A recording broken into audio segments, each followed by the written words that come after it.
Hi everyone, आज हम अपनी पॉलिटी की सीरीज को आगे बढ़ाते हुए चैप्टर 16 करने वाले हैं, जो कि है इमरजेंसी प्रोविजन। ये पार्ट 2 है। पार्ट 1 में ऑलरेडी अपलोड कर चुकी हूँ। उसमें हमने इमरजेंसी प्रोविजंस में जो 3 इमरजेंसीज है, उसमें पहली वाली इमरजेंसी नेशनल इमरजेंसी हमने लास्ट वीडियो में डिस्कस किया था। ठीक है, तो हमने देखा था कि जो इमरजेंसीज हैं वो 3 तरीके की होती है। एक है नेशनल इमरजेंसी जो आर्टिकल 352 के अंडर लगती है, दूसरी है प्रेसिडेंट्स रूल, और प्रेसिडेंट्स रूल को ही हम लोग कॉन्स्टिट्यूशनल इमरजेंसी या फिर स्टेट इमरजेंसी कहते हैं, जो आर्टिकल नंबर 356 के अंदर लगाई जाती है, और तीसरा है फाइनेंशियल इमरजेंसी जो आर्टिकल नंबर 360 के अंडर लगती है। ठीक है, तो ये 3 तरीके की इमरजेंसीज हमने लास्ट वीडियो में डिस्कस किया था। आज हम पढ़ने वाले हैं सेकंड इमरजेंसी जो कि है प्रेसिडेंट्स रूल, और इसी को हम लोग कॉन्स्टिट्यूशनल इमरजेंसी या स्टेट इमरजेंसी कहते हैं।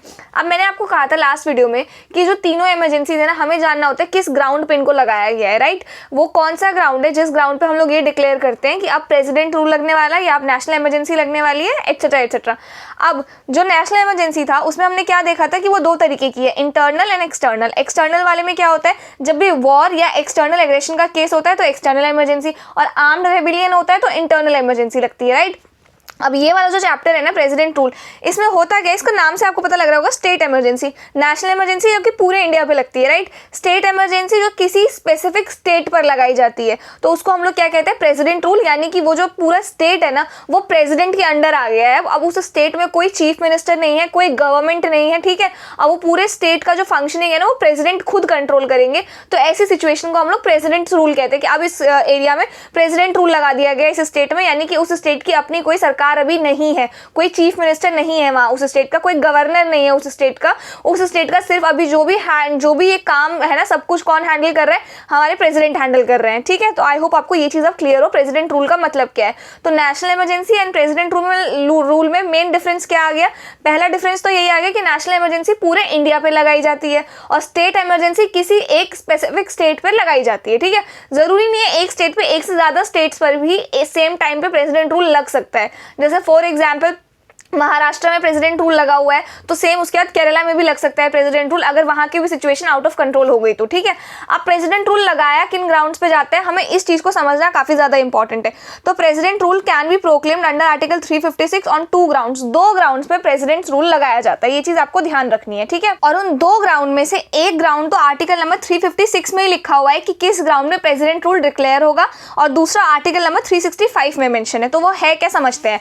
आर्टिकल नंबर 356 क्या कहता है, it empowers president to issue a proclamation if he is satisfied that the situation has risen in which government of a state cannot be carried on in accordance with the provisions of the constitution. Hence the president can act either on a report of a governor of a state or otherwise too. इसका मतलब क्या हुआ, अगर किसी state का governor president या union government को ये लेटर लिख के दे देता है कि ये जो गवर्नमेंट है ना इस स्टेट की, ये अनकॉन्स्टिट्यूशनली चल रही है। अनकॉन्स्टिट्यूशनली का मतलब क्या हुआ, कॉन्स्टिट्यूशन के अकॉर्डिंग इस स्टेट की गवर्नमेंट जो है वो फंक्शन नहीं कर रही है। कौन लिख के देगा, अगर उस स्टेट का गवर्नर प्रेसिडेंट को या यूनियन कैबिनेट को ये चीज लिख के दे देगा, तो फिर उस केस में आर्टिकल नंबर 356 के अंडर प्रेसिडेंट उस स्टेट का पूरा कंट्रोल अपने हाथ में ले लेंगे और उस स्टेट में प्रेसिडेंट रूल डिक्लेयर हो जाएगा। ठीक है, दूसरा ग्राउंड क्या है, article 365। If a state fails to comply with or to give effect to any direction from the centre, it will be lawful for the president to hold the situation has arisen in which the government of a state can not be carried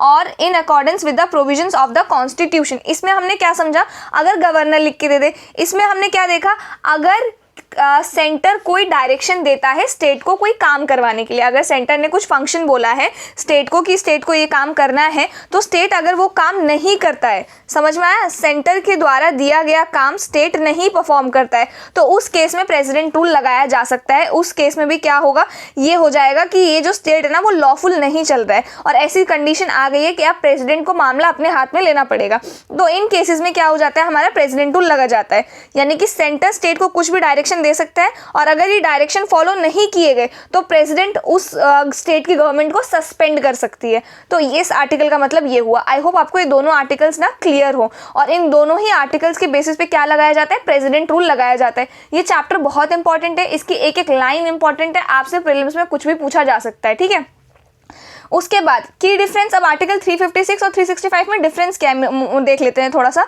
तो focus, failure of a constitutional machinery in a state, यानी कि अगर constitutionally कोई state function नहीं कर रहा है, ठीक है, राइट। अगर फॉर एग्जाम्पल, एक एग्जाम्पल लेके देखते हैं कि हमारा जो कंट्री है ना वो सेक्युलर है, राइट, पर कोई एक स्टेट अगर स्पेसिफिकली किसी एक रिलीजन को ज़्यादा वो करने लग जाए, महत्व देने लग जाए, ठीक है, तो फिर उस केस में क्या होगा, हम ये मान लेंगे कि ये जो स्टेट है ना वो कॉन्स्टिट्यूशनली काम नहीं कर रही है, ठीक है।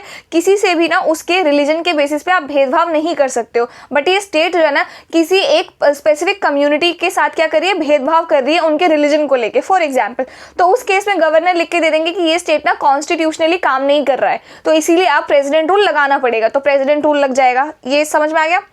आर्टिकल नंबर 365 क्या कहते हैं, failure to comply with the union directives. अब इसका मतलब ये है कि मान लो यूनियन गवर्नमेंट कोई एक स्कीम लेके आई, सपोज करो वाटर इरिगेशन से रिलेटेड कुछ, ठीक है, कि एग्रीकल्चर से रिलेटेड कुछ एक स्कीम आ गई है। अब उस स्कीम में जो ये वाटर है ना वो स्टेट के अंदर आता है। हमने वो लिस्ट देखा था ना, लिस्ट 1 जो यूनियन के हाथ में होता है, लिस्ट 2 जो स्टेट गवर्नमेंट करती है, और लिस्ट 3 जो कॉन्करेंट लिस्ट होती है, ये चैप्टर में हमने पढ़ा था। तो फिर ना ये जो चीज़ है ना ये क्या होगा, अगर सेंटर स्टेट को बोलता है कि वाटर रिलेटेड कुछ है आप इस पे काम करो, बट स्टेट मना कर दे, कोई एक्सक्यूज दे दे कि नहीं हम नहीं करेंगे, या पानी इतना नहीं है, या फिर कोई भी XYZ एक्सक्यूज देगा ना स्टेट सेंटर को कि इस वजह से हम आपका काम नहीं कर सकते, और वो जो रीजंस देगा उनकी जांच पड़ताल की जाएगी कि ठीक है पानी एक्चुअली में नहीं सप्लाई कर सकता स्टेट, या फिर कुछ भी ऐसा फंक्शन है जो स्टेट किसी भी रीजन से नहीं परफॉर्म कर सकता, तो सेंटर वो इन्वेस्टिगेशन करेगा, और सेंटर को एक भी रीजन अगर फॉल्स मिल गया तो फिर सेंटर जो है वो वहाँ पे प्रेसिडेंट रूल लगा सकता है, ठीक है। ये समझ में आ गया। इसके बाद रीजंस, गवर्नर रिपोर्ट और प्रेसिडेंशियल सेटिस्फैक्शन। हाँ, या तो गवर्नर रिपोर्ट दे दे या तो प्रेसिडेंट को खुद ये अनुभव हो जाए, खुद ये फील होने लग जाए कि क्या कहते हैं अब ना इस स्टेट, ये जो स्टेट है ना ये कॉन्स्टिट्यूशनल फंक्शन नहीं कर रहा है, तो उस केस में प्रेसिडेंट रूल आ जाएगा। Union directive is ignored by the state, और यूनियन जो डायरेक्टिव दे रहा है वो स्टेट इग्नोर करेगा। एक बात और, ऐसा कुछ नहीं है कि सेंटर ने एक बार बोल दिया कि ये चीज़ होना चाहिए, ठीक है, XYZ कोई भी काम स्टेट को बोल दिया और स्टेट ने मना कर दिया तो सेंटर तुरंत प्रेसिडेंट रूल लगा देता है। ऐसा कुछ भी नहीं होता है। होता क्या है एक्चुअली में, तो फिर वो चीज़ जो है ना सेंटर ना बार बार भी बोल सकता है, ठीक है, कि आप ये करो, ये फंक्शन परफॉर्म करो, पर बार बार बोलने के बावजूद भी जब स्टेट फंक्शन परफॉर्म नहीं करता है ना तब जाके ऐसी कंडीशन आती है कि प्रेसिडेंट रूल लगा दिया जाता है। प्रेसिडेंट रूल एक ही बार बोलने पे नहीं लग जाता, या आसानी से नहीं लगा देते हैं। उनके लिए भी जब ऐसी कंडीशन एकदम लास्ट स्टेज मान लो आ गई है कि स्टेट सुन ही नहीं रहा है तो सेंटर को ये कदम उठाना पड़ता है, ठीक है। इसके बाद आउटकम, प्रेसिडेंट रूल लग जाता है, treated as a failure of constitutional machinery leading to possible invocations of article 356। यही हो गया कि अब आर्टिकल 356 के अंडर प्रेसिडेंट रूल लग गया, ठीक है। अब लास्ट वीडियो में हमने देखा था कि पार्लियामेंट्री अप्रूवल जरूरी होता है नेशनल इमरजेंसी के लिए, और पार्लियामेंट्री अप्रूवल के बाद ड्यूरेशंस कुछ स्पेसिफिक ड्यूरेशन के लिए लगाया जाता है इनको, ठीक है।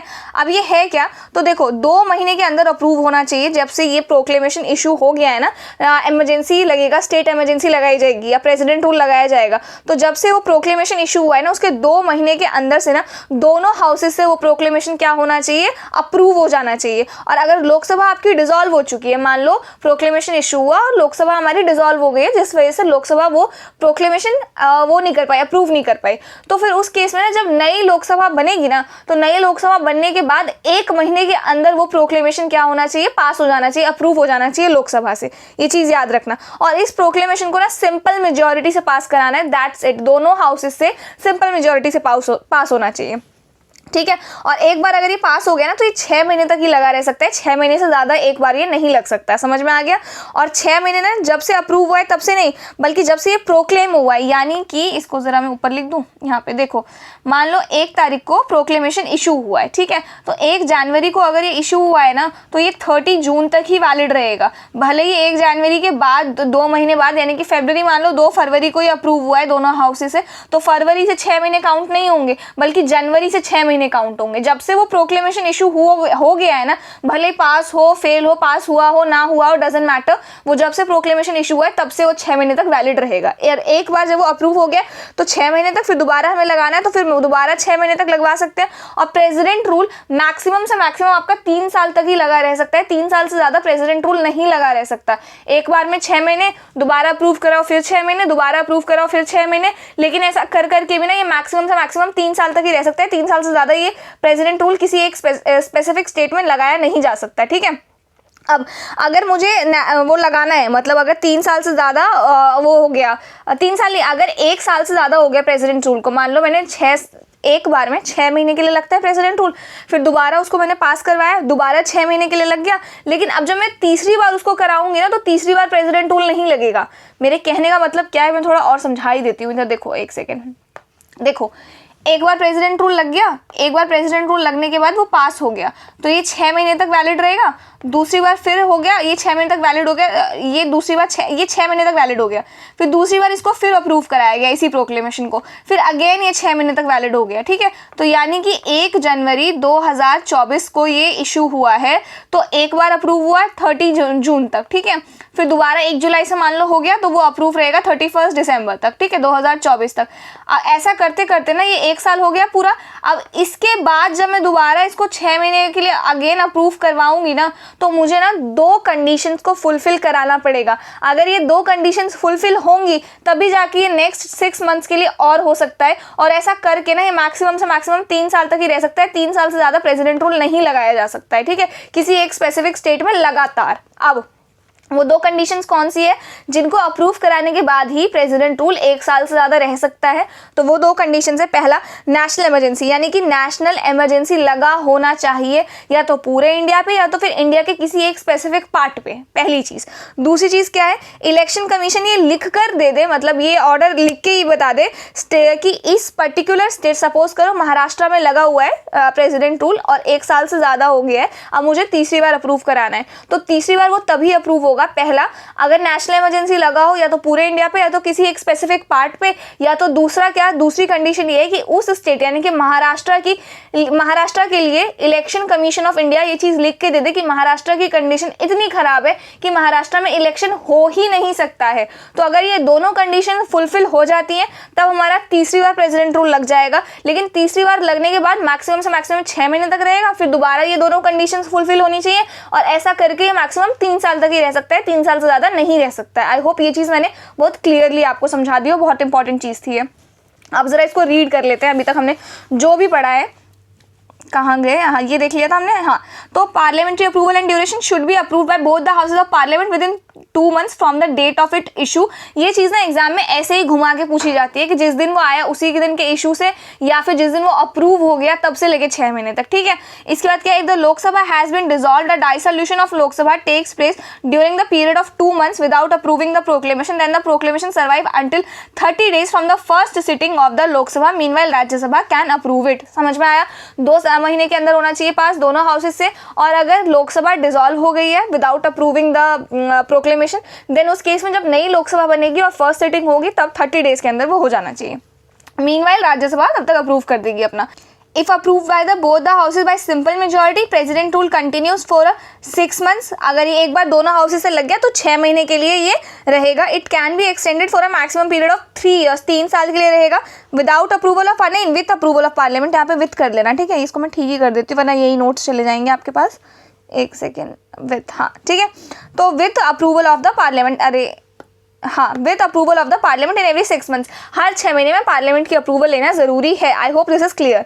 अब 44th अमेंडमेंट एक्ट जो मैंने आपको बताया वही है, if the president rule continue after a year also then it should fulfil these 2 conditions. अगर 1 साल से ज़्यादा लगा रहा प्रेसिडेंट रूल किसी एक स्पेसिफिक रीजन में तो फिर ये 2 कंडीशंस फुलफिल होनी चाहिए। National emergency should be in operation in whole India और any part of the state. I think ये गलत प्रिंट हो गया है, तो मतलब कि या तो पूरे इंडिया में लगा रहे या तो किसी एक स्पेसिफिक पार्ट पे। Election commission must certified that the general election of legislative assembly of the concern state can not be held on the grounds of difficulties. उस स्टेट में इलेक्शन हो ही नहीं सकते। अगर ये दोनों अप्रूव हो गए तो फिर मैक्सिमम से मैक्सिमम 3 साल तक, उससे ज़्यादा नहीं रह सकता। ठीक है, कॉन्सिक्वेंसेज क्या है इसके? President rule can take up the functions of, हाँ देखो कॉन्सिक्वेंसेज मैं बताती हूँ। स्टेट गवर्नमेंट जो है अब हमारे प्रेसिडेंट ही हैं, तो हमारा जो स्टेट है ना वो प्रेसिडेंट के अकॉर्डिंग ये फंक्शन करेगा। उस स्टेट कंसर्न स्टेट की कोई लेजिस्लेटिव असेंबली अब नहीं है। ठीक है, president can take up the function of a state government and powers vested नहीं आएगा यहाँ पे, वेस्टेड ये वाला वेस्टेड है। ठीक है, vested in the governor or any other executive authority in the state. He can declare that the power of a state legislature are to be exercised by the parliament. और president ये भी declare कर सकते हैं कि इस state का जो भी लेजिस्लेटिव फंक्शन है ना वो पार्लियामेंट ही परफॉर्म करेगी. He can take all the necessary steps including suspension of the constitutional provisions relating to anybody or authority of the state. यानी कि उस स्पेसिफिक स्टेट की किसी भी अथॉरिटी को प्रेसिडेंट सस्पेंड भी कर सकते हैं, हटा भी सकते हैं उनकी पोजीशन से. तो ये पूरा प्रेसिडेंट रूल का किस्सा था. अब इसमें एक्सेप्शन क्या है, देखो अभी हमने क्या देखा कि प्रेसिडेंट सारे चार्ज ले लेते हैं, सारा काम प्रेसिडेंट करते हैं. कोई अगर एक स्पेसिफिक अथॉरिटी उस स्टेट में काम करे तो उसको उसकी पोजीशन से भी हटा सकते हैं, कौन, प्रेसिडेंट. बट यहाँ पे कैच ये है कि उस स्टेट का जो हाई कोर्ट होता है ना उनके साथ प्रेसिडेंट छेड़छाड़ नहीं कर सकते. हाई कोर्ट अपना इंडिपेंडेंटली वैसे ही परफॉर्म करेंगे जैसा वो तब परफॉर्म कर रहे थे जब उस स्टेट की गवर्नमेंट एग्जिस्ट करती थी. ठीक है. The constitution position status power and functions of the concern state high court remains same even during the president rule. President rule के दौरान भी जो हाई कोर्ट है उनकी पावर, फंक्शंस, स्टेटस सब कुछ वैसा ही रहेगा जैसे पहले था. हाई कोर्ट की फंक्शनैलिटी में कोई डिफरेंस नहीं आता है. ठीक है. लेकिन हाई कोर्ट के अलावा कोई अगर अथॉरिटी है तो प्रेसिडेंट उनकी पावर्स, उनकी ड्यूटीज, उस इंसान को जो उस पोजीशन पे है उसको भी हटा सकते हैं. समझ में आ गया. अब फाइनेंशियल इमरजेंसी क्या है ये समझते हैं. तो अभी मैंने आपको बताया दो इमरजेंसीज के बारे में, national emergency and presidents rule. Financial emergency क्या है तो नाम से ही पता लग रहा है आपको, कोई वो नहीं लग रहा होगा. फाइनेंशियल इमरजेंसी का मतलब ये कि अगर हमारा कुछ फाइनेंशियली कुछ बहुत ज़्यादा हम लोग वीक हो गए हैं, जिस केस में गवर्नमेंट को क्या कहते हैं फाइनेंशियली थोड़ा फंड चाहिए ऐसा मान लो, या फिर ऐसा मान लो कि हम लोग अब बहुत ज़्यादा ही फाइनेंशियली वीक हो चुके हैं. ठीक है. तो उस केस में गवर्नमेंट क्या करेगा, उस केस में गवर्नमेंट ये कर सकता है जो भी गवर्नमेंट एम्प्लॉयज़ है उनकी सैलरी को आधा कर सकता है, या फिर सेंट्रल गवर्नमेंट जो स्टेट गवर्नमेंट को फंड ट्रांसफर करता है उस फंड पर रोक लगा सकता है, उस फंड को आधा कर सकता है, मना भी कर सकता है फंड देने से. तो उस केस में फाइनेंशियल इमरजेंसी लगाई जाती है और ये भी डिक्लेयर होती है कि देखो फाइनेंशियली ऐसी कंडीशन उत्पन्न हो गई है कि हम लोगों को फाइनेंशियल इमरजेंसी लगाना पड़ रहा है. तो सारे स्टेट समझ जाएंगे, स्टेट्स भी उस केस में वो नहीं कर सकती कि नहीं हमें बजट और चाहिए, बजट पैसे और चाहिए. नहीं, जब फाइनेंशियल इमरजेंसी डिक्लेयर हो गई है तो स्टेट्स को भी समझना पड़ेगा ये. ठीक है. अब फाइनेंशियल इमरजेंसी कौन प्रोक्लेम करते हैं, प्रेसिडेंट ही प्रोक्लेम करते हैं जब उनको ये लगता है कि इंडिया की फाइनेंशियल स्टेबिलिटी क्या है, फाइनेंशियल स्टेबिलिटी बरकरार नहीं है, उस पर कुछ खतरा आ गया है. तो इस वजह से फाइनेंशियल स्टेबिलिटी बरकरार रखने के लिए फाइनेंशियल इमरजेंसी लगाया जाता है. ठीक है. इधर टंग ट्विस्टर जैसा लग रहा है फाइनेंशियल. ठीक है. तो आई होप ये चीज़ आपको क्लियर हो. अब फाइनेंशियल इमरजेंसी मैंने आपको बताया कि प्रेसिडेंट लगाते हैं, लेकिन अब चलो पहले इसको पढ़ लेते हैं. Grounds of proclamation, the president can proclaim a financial emergency if he or she is satisfied that the financial stability or credit of India और any part there is threatened, यानी कि पैसों से रिलेटेड कोई भी इशू आ रहा है तो उस केस में लग जाएगा. Approval process, the proclamation must be approved by the both the houses of parliament within 2 months. Once approved it remains. हाँ देखो, बाकी इमरजेंसीज में हर 6 महीने में हमें उसको अप्रूव कराना पड़ता है पार्लियामेंट से. इसके केस में ऐसा कुछ सीन नहीं है.